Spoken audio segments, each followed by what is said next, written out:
Bienvenue mes chers aventuriers de la vie. Aujourd'hui, quel bonheur, notre 3e édition.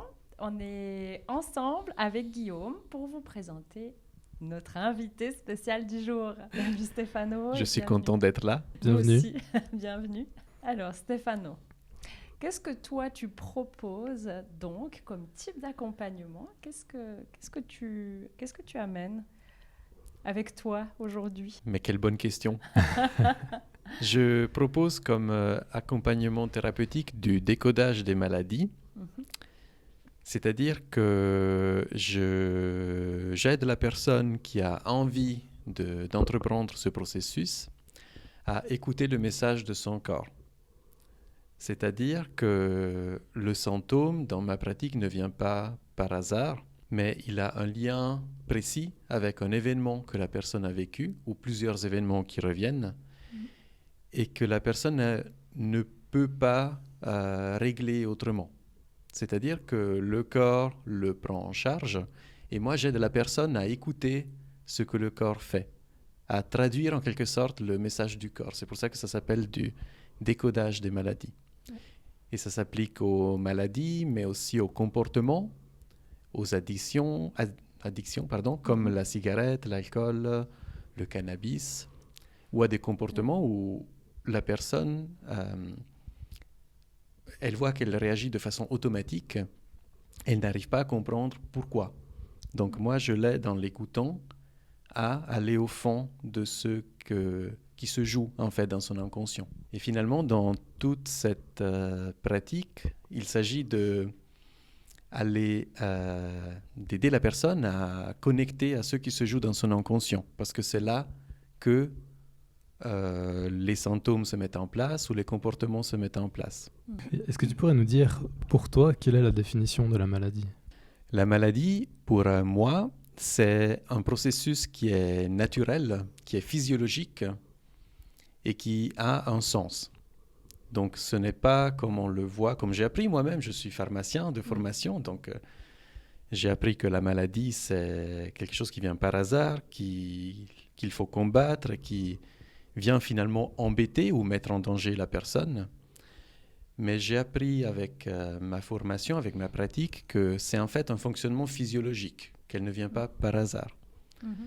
Ça veut dire que le symptôme, il a toujours un sens pour la personne. Et je ne parle pas simplement de compréhension. Le sens du symptôme, c'est toujours pour que, paradoxalement, la vie continue. Vous allez me dire, mais qu'est-ce qu'il raconte? En fait, je parle de fonctionnement physiologique parce que, par exemple, si on s'expose au soleil, notre peau, elle bronze. Si on mange quelque chose d'avarié, on va avoir le réflexe de vomir. C'est quelque chose qu'on ne contrôle pas, évidemment. Et ce sont toutes des réactions physiologiques. Et ce qu'on appelle maladie, finalement, ce sont des fonctionnements de ce type-là. C'est une adaptation à ce que la personne vit. Mais c'est un super fonctionnement. Ça veut dire que le corps se met en mode je change mon fonctionnement de façon extrême pour régler quelque chose. Donc la maladie, c'est finalement une adaptation à une situation qu'on n'a pas su ou pu ou eu la capacité de régler autrement, d'affronter autrement. Ouais. Donc c'est une réaction à quelque chose que nous vivons. Qu'on peut voir du coup clairement comme quelque chose de positif.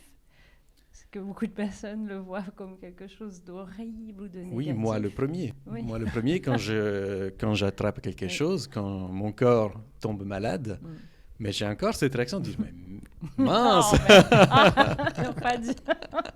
Qu'est-ce qui se passe Comment je fais pour retourner en santé? Mais maintenant, je prends ce temps de me dire, ok, mais qu'est-ce qu'il fait mon corps? Quel est le sens finalement de ce symptôme?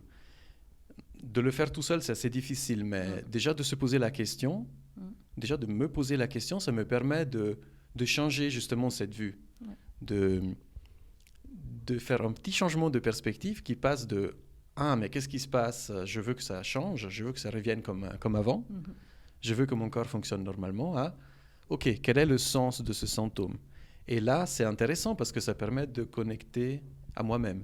Oh, oui. parce que c'est finalement quelque chose qui se passe dans ma vie et qui a besoin d'attention, qui a besoin de temps, d'espace et de soins finalement. Le vrai soin, il est là, c'est de quoi j'ai besoin.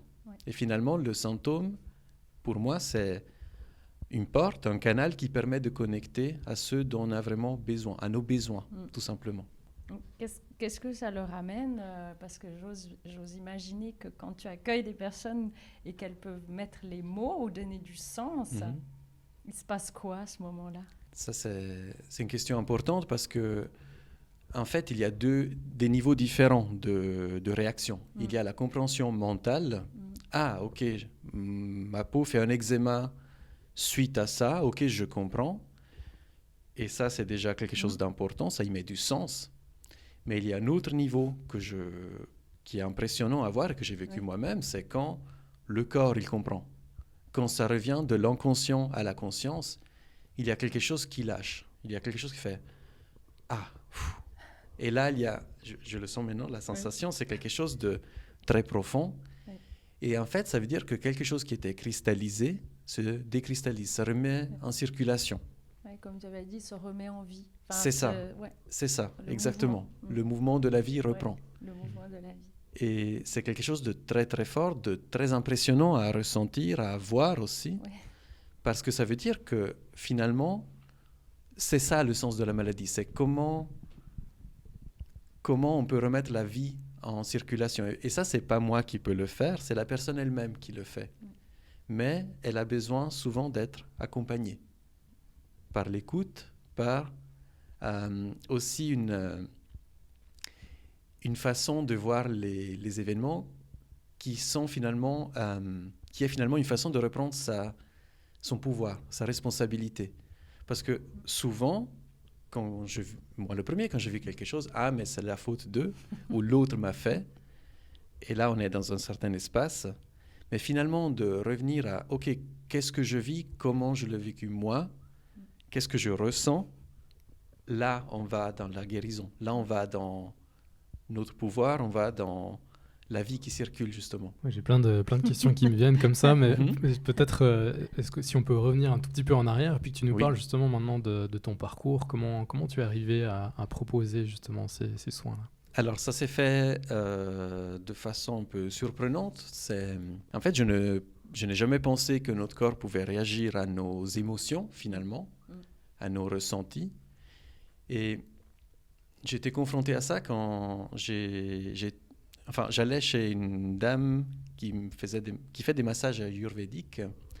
Et puis elle me disait, mais ton foie, il est gonflé, est-ce que tu vis quelque chose de l'ordre de la colère? J'étais là, oui, mais comment c'est possible? Et du coup, je me suis intéressé à ce lien entre les émotions et les organes.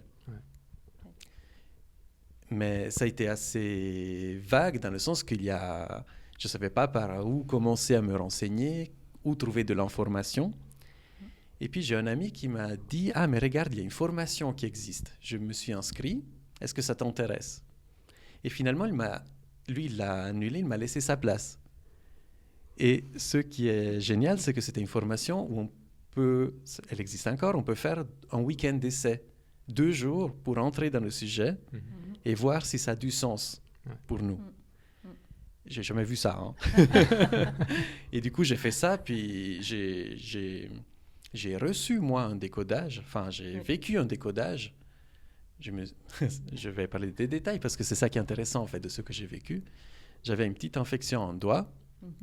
Et puis, je me suis dit, oui, je veux parler de ça. Je veux bien me faire décoder pour ça. Non, décoder ça, parce que c'est moi qui fais le processus.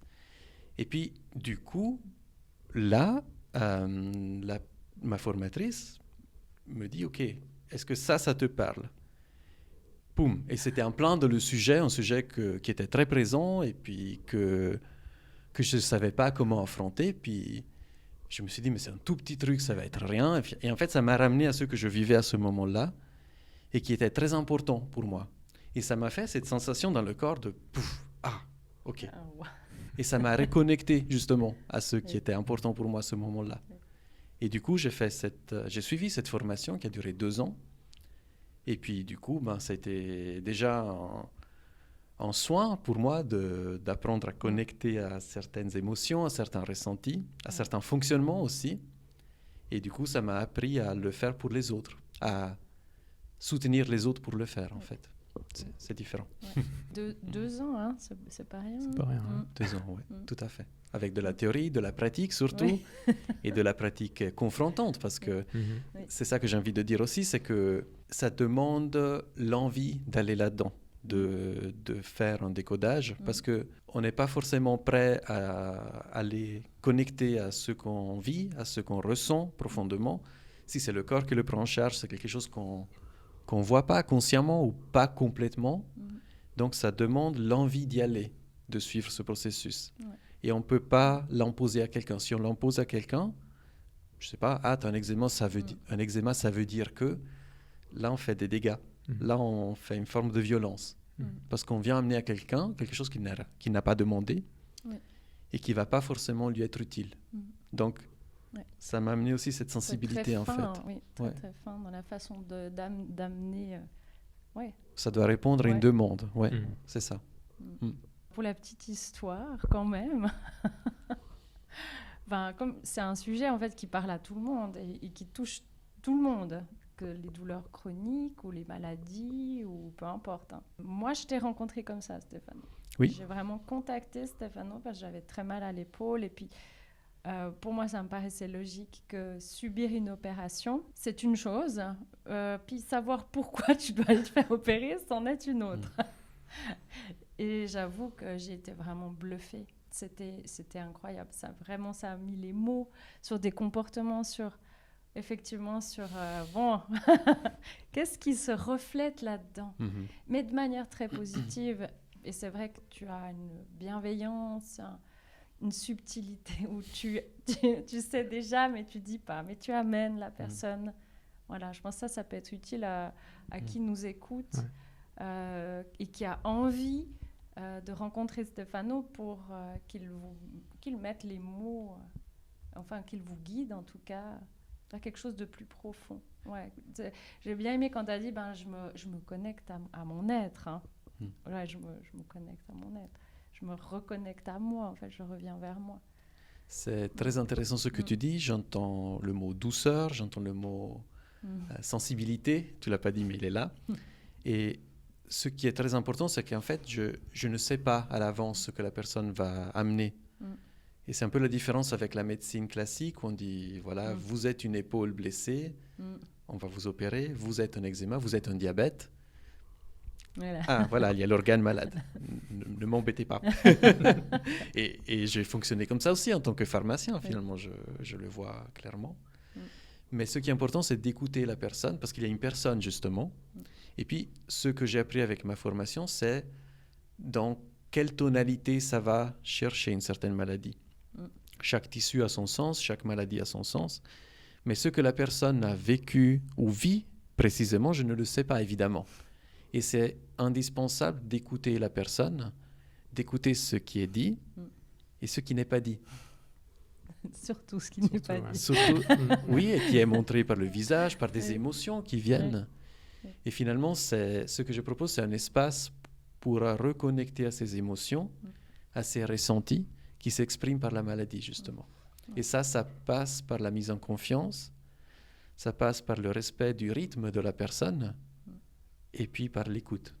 C'est finalement ça qui est fondamental. Est-ce que la zone du corps qui est touchée, ça a une signification dans la maladie, dans le décodage? Alors oui, déjà l'organe qui est touché, chacun a son sens.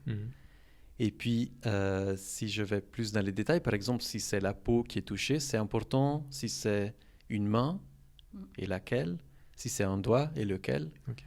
Les coudes, le coude gauche, le coude droit, il y a toute une clé de lecture, toute une série de pistes en fait qui permettent avec la localisation sur le corps, de mettre des nuances dans le ressenti, de toucher aux nuances précises du ressenti.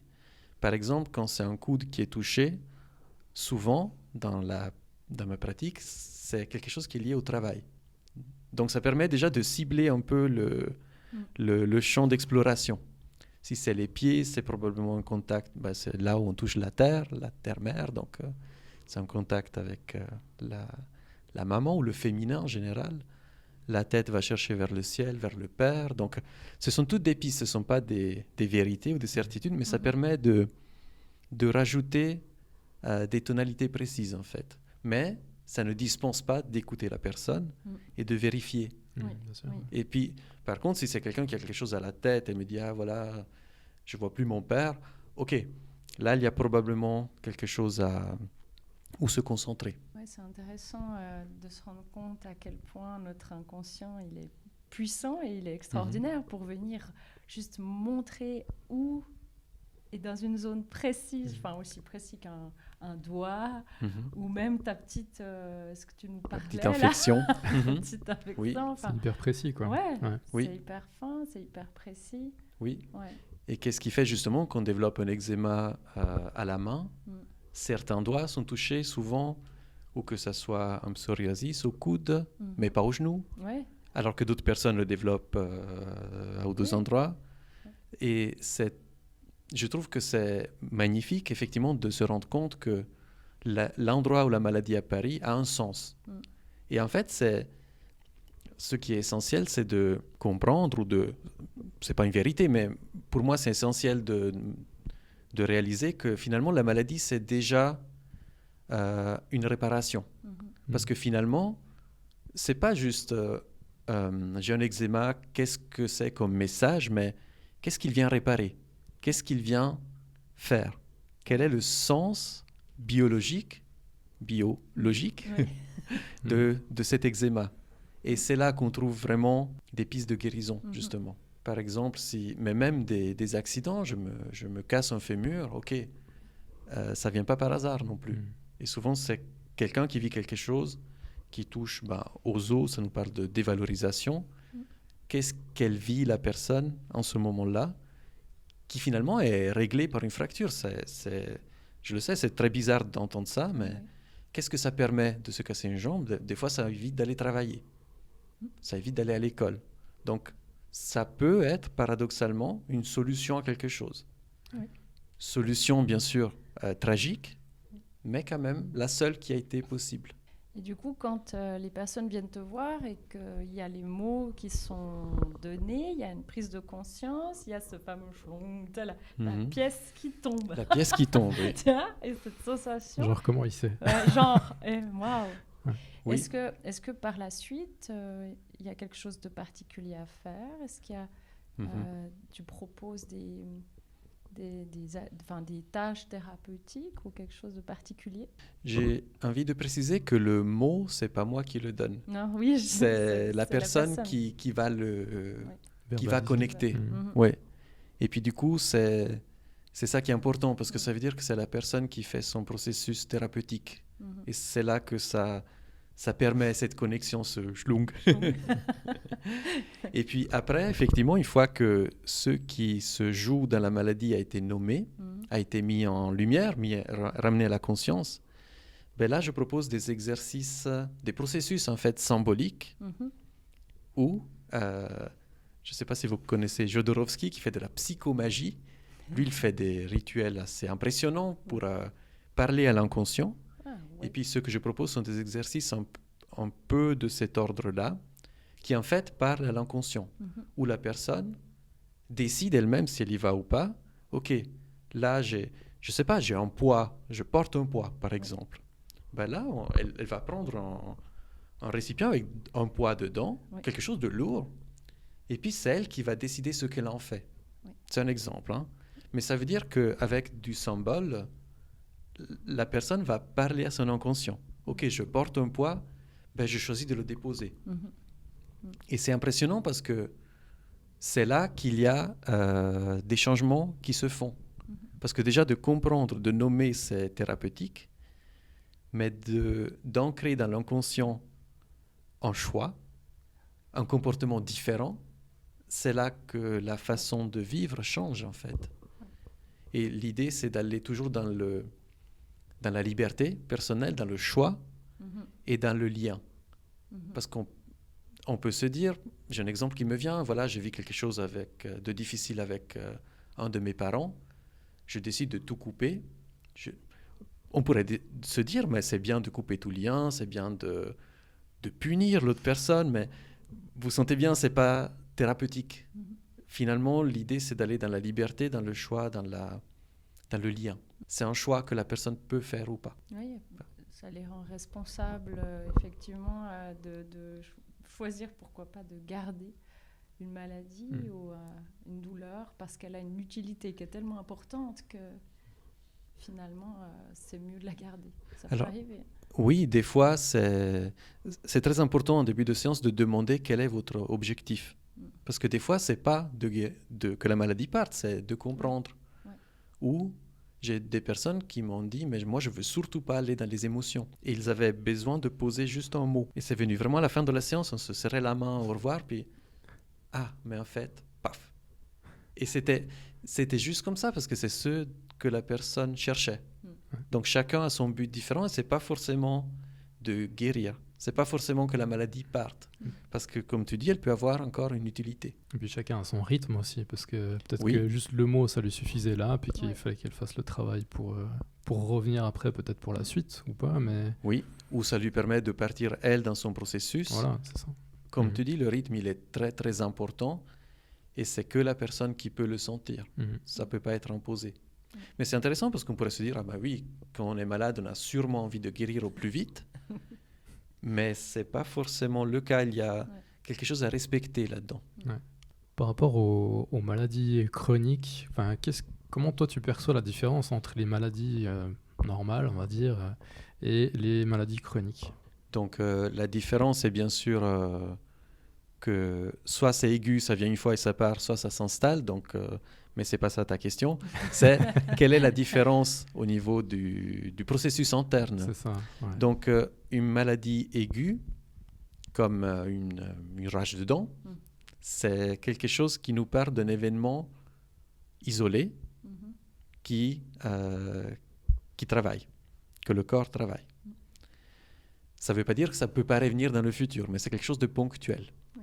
Par contre, quelque chose de chronique, comme un diabète, ça nous parle, ou une arthrose, une arthrite, ça nous parle de quelque chose qui est tout le temps là.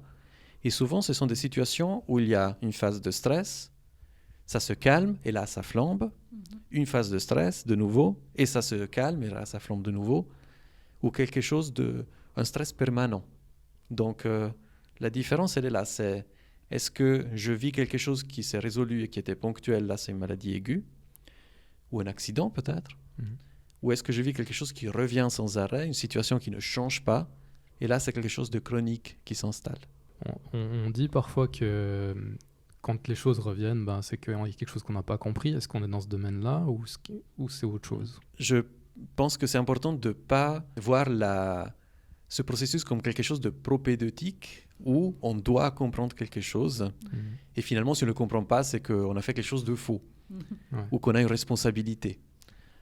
Mais ça veut dire surtout qu'il n'y a rien qui a changé.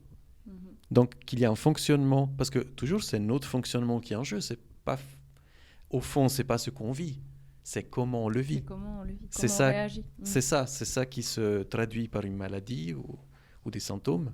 Et si ça revient sans arrêt, ça veut dire surtout qu'on n'a pas changé notre façon de le vivre.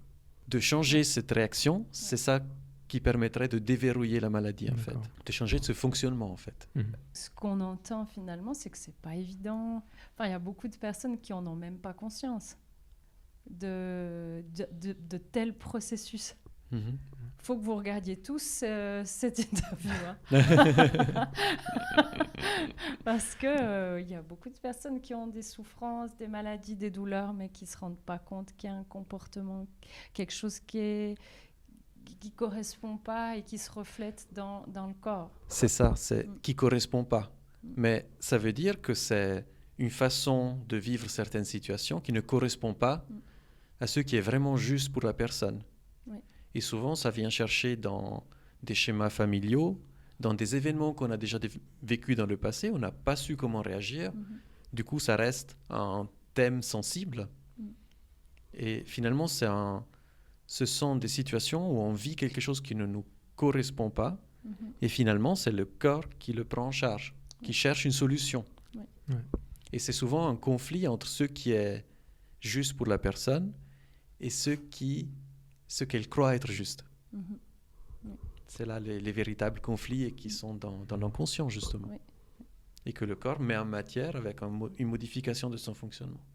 C'est comme si le corps cherchait à reconnecter à ce qui est juste pour la personne, mais vraiment juste. Oui, il est intelligent, ce corps, quand même. Hein. Incroyable. C'est le résultat de millions d'années d'évolution. Ouais. Oui. Et c'est très intéressant parce qu'on peut voir le corps comme quelque chose d'extrêmement fragile qui peut être attaqué par des microbes, des virus, je pense à la situation actuelle, ou qui peut tomber malade extrêmement facilement. Ok, c'est une vision. Ou alors on peut se dire, mais c'est le résultat d'une évolution qui a duré très très longtemps. Oui.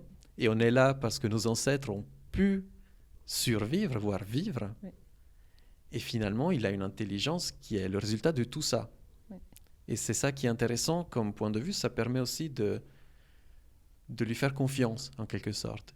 Et ça permet aussi, OK, il y a un symptôme qui est là. OK, quel est le sens de ce symptôme? Pourquoi mon corps qui est si évolué change son fonctionnement? Oui. Et ça change beaucoup la perspective. Puis en faire un ami et pas un ennemi.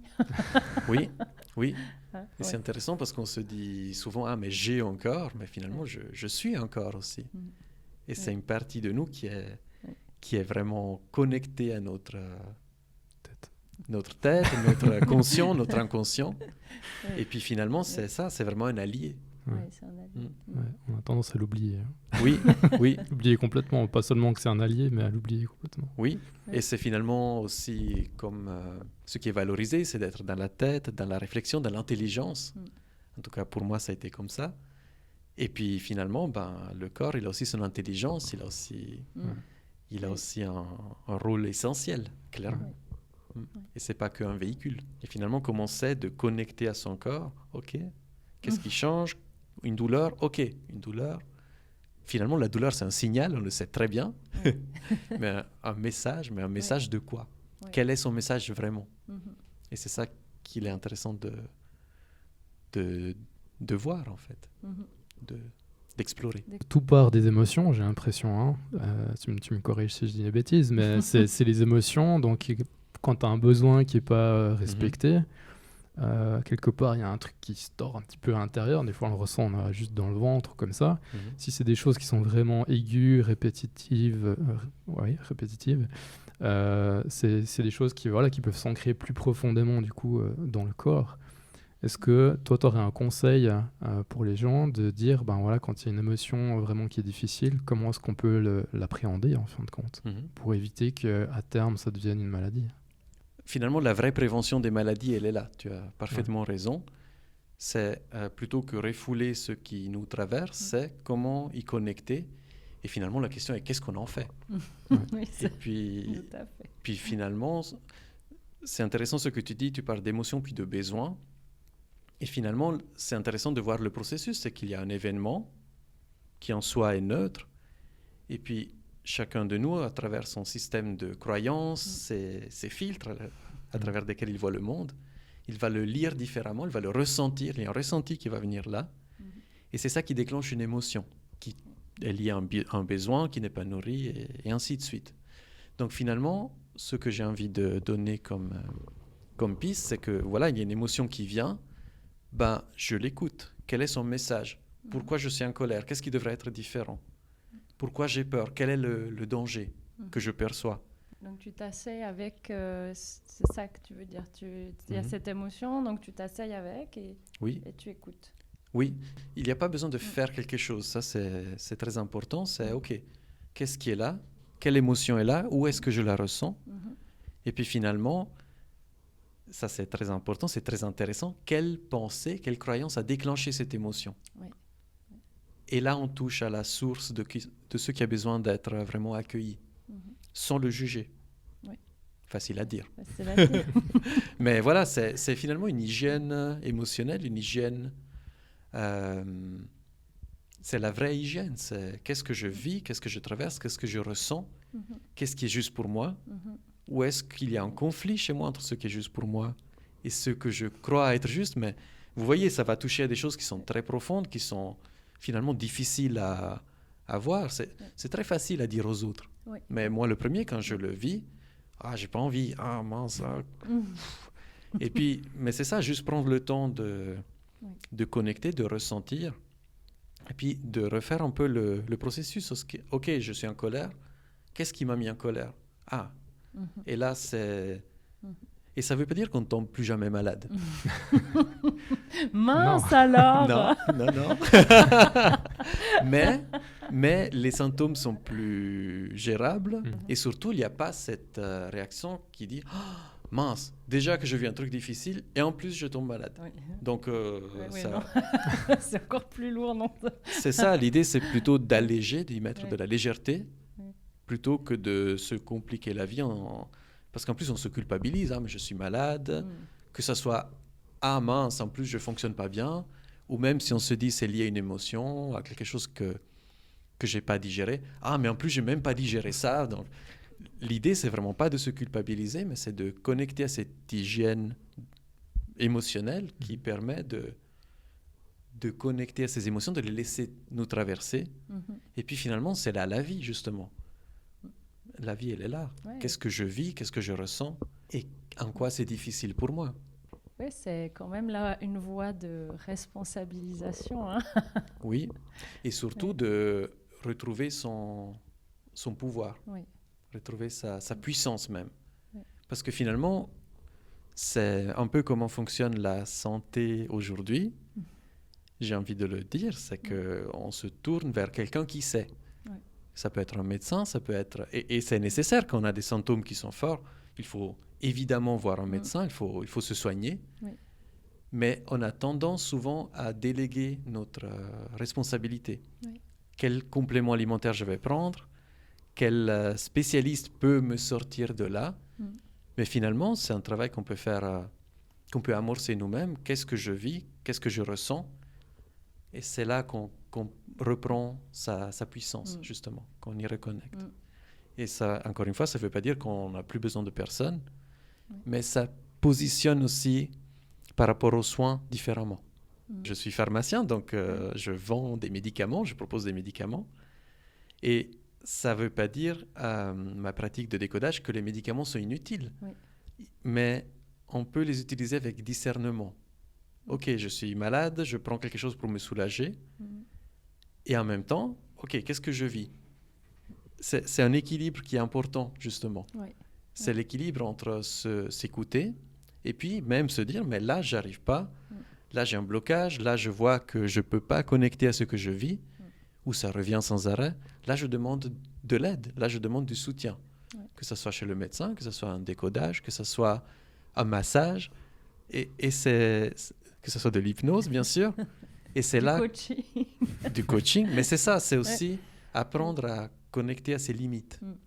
Oui. Parce qu'on a tous des limites, puis de les écouter, de les prendre en compte, c'est ça aussi qui est une responsabilisation. Et il y a vraiment un fil conducteur, c'est vraiment en toute humilité, mais pour moi c'est essentiel quand on est dans ces domaines de thérapie ou d'accompagnement ou thérapeutique, de guides ou de personnes qui sont là comme toi, comme moi aussi. C'est effectivement d'être là, mais pour redonner le pouvoir à l'autre. Moi, j'ai un mot qui me vient, c'est sa souveraineté, en fait. On redevient souverain. Et là, on est juste. Là, ça connecte à quelque chose de juste. Là, on n'est pas dans une prise de pouvoir. Ça n'est pas du tout ton cas. Je le sais pour être venue te voir. Que la personne, elle est simplement guidée, mais avec justesse, vers ses ressentis, ses ressources. C'est ces mots qui sortent. Il n'y a rien qui est imposé. Il y a vraiment là, on est pour moi dans le jeu. Est-ce que je pense que ça vous parle, ça rejoint pour vous aussi. Pour toi aussi, Stéphane. Ça me parle et je dois souligner que c'est très difficile en fait. Parce qu'il y a toujours la part qui dit « Ah, mais tu dois lui dire, tu dois lui expliquer, tu dois savoir, de montrer que je sais. » Et c'est un travail constant aussi pendant un entretien de voir ce qui se passe à moi, puis te dire « Ok, ça c'est utile, Oui. Ça fait du bien à la personne, ça l'amène vers ses ressources à elle. Oui. Ou, mais là, j'ai envie de montrer que. Oui. Et c'est tout le temps là, c'est tout le temps présent. Oui. Et des fois, c'est très intéressant parce que même si la personne a dit un mot, par exemple, qui est très important, où je sais que ça lie directement à la pathologie, ce que je fais, c'est que je reformule, je ressors le mot. Et puis la personne dit, comme tu disais avant, mais comment vous savez? Mais c'est elle-même qui l'a dit sans le savoir, c'est l'inconscient qui parle. Oui. Et c'est souvent des mots qui sont utilisés d'une façon un peu spéciale. Okay. Des mots qui ne semblent pas être à leur place. Oui. Et puis là, c'est un signal d'alerte où, OK, vous avez utilisé ce mot, qu'est-ce que ça veut dire pour vous? Et c'est là aussi la souveraineté, c'est des mots que la personne a dit. OK, mais regardez, qu'est-ce que ça veut dire pour vous? OK. Et puis on ramène la personne à elle-même. C'est ça finalement la souveraineté. C'est ça. Ramener à soi, enfin ramener à la personne, en tout cas, celle qui vient te trouver. Oui. Cool. C'est vraiment un sujet passionnant. Ah oui, c'est il y a beaucoup là-dedans. passionnant. Oui, il y a beaucoup. Du coup, toi, quand ça t'arrive, si on prend un exemple concret pour ceux qui nous suivent, tu as une douleur à quelque part et puis tu la ressens et tu te dis, tiens, qu'est-ce qui se passe? Comment tu vas faire pour accompagner ton processus douloureux? Alors, si ça arrive à moi, je vais voir déjà à quel moment la douleur vient. Je vais voir quelle partie du corps est touchée, quand ça a commencé. Et souvent, dans les maladies, quand les symptômes commencent, c'est quand quelque chose a été partiellement ou complètement résolu. C'est finalement au moment où ça se relâche que les symptômes viennent. Donc, j'essaie de regarder avant ce qui s'est passé. Et finalement, c'est ce qui se passe quand on part en vacances. On a des vacances, on ne travaille plus. Et c'est là qu'on tombe malade. C'est là que le stress se relâche souvent. Okay. Donc, il y a la temporalité qui a une piste, il y a la localisation qui a une piste. Il y a ce que ça permet de ne pas faire ou de faire qui a une piste aussi. Et finalement, je me rends compte que ce n'est jamais la même piste qui a du sens. Ça dépend de ce qui se passe. Et des fois, j'y arrive pas. Parce que le faire sur soi-même, déjà sur les autres, c'est difficile. Déjà d'accompagner les autres dans ça, c'est difficile. Mais de se décoder tout seul, c'est difficile aussi. Parce que justement, c'est des choses qui se passent pas mal dans l'inconscient. Donc moi, j'ai déjà été faire des décodages chez ma formatrice. Et là, c'est ça aussi ça, demander de l'aide quand j'y arrive pas tout seul. Quel serait le mot de la fin pour toi, pour clôturer cette interview? Qu'est-ce que tu auras envie de passer comme message aux auditeurs? Comme conseil, mais... Comme message, j'ai envie de dire que finalement, chacun est maître de sa santé, mais que ça demande une introspection, que ça demande une envie de connecter à soi, et que ce n'est pas une obligation. Ça peut être le cas, mais ça peut être aussi pas le cas. Il n'y a surtout pas de raison de se mettre la pression, de se juger, de se forcer. Mais juste le message est, sachez qu'il y a une façon d'aborder la maladie et la santé qui vont dans le sens de OK, qu'est-ce qui est juste pour moi? Qu'est-ce que je vis? Qu'est-ce que je ressens? Qu'est-ce qui fait que pour moi, ça, c'est extrêmement délicat? Et finalement, si vous avez envie d'aller là-dedans, n'hésitez pas à vous renseigner sur le décodage ou sur d'autres thérapies naturelles, sur ce qui fait du sens pour vous, en fait. Et c'est vraiment là le noyau du message, c'est dans la santé, dans la maladie, qu'est-ce qui fait du sens pour vous? Qu'est-ce qui est juste pour vous? C'est là juste pour vous. C'est là l'essentiel, en fait. Ça, c'est la route pour la légèreté. Voilà. Oui, j'ai ce mot-là qui était là aussi. Où est-ce qu'on peut te retrouver? Si tu as un site internet, des ateliers ou des choses prévues, c'est le moment idéal pour le partager. Oui. Alors, j'ai un site internet qui est lamaladdiemeguérit.ch et puis une chaîne YouTube qui est Stefano Mucaria, La maladie me guérit. Et puis, pour l'instant, je n'ai pas d'atelier prévu. Et je me tâte pour recommencer, parce que ça s'est arrêté avec le Covid, et puis c'est un peu difficile de recommencer. Mais voilà, sur mon site internet, il y a toutes les informations. Voilà, c'est tout, c'est déjà pas mal. C'est déjà pas mal, c'est déjà bien. Super. Et puis, vous, nos chers suiveurs, n'hésitez pas à vous abonner à la chaîne. C'est vraiment pour soutenir toutes ces personnes qu'on accueille avec tellement de plaisir, à liker leurs vidéos. Ça les aide aussi, ça permet de les faire mieux connaître, mieux découvrir par plus de monde. Donc, n'hésitez pas à être solidaire avec l'émission Vivons léger, parce que c'est vraiment notre objectif, c'est d'aider tout à chacun à vivre léger. Vive la légèreté. Et puis merci bien sûr pour votre écoute et votre soutien. Je rappelle juste qu'on retrouve l'émission donc sur YouTube et en podcast également sur toutes les bonnes plateformes. Voilà. Super, merci beaucoup. Merci beaucoup. Merci pour l'accueil. Merci à tout le monde. Au plaisir.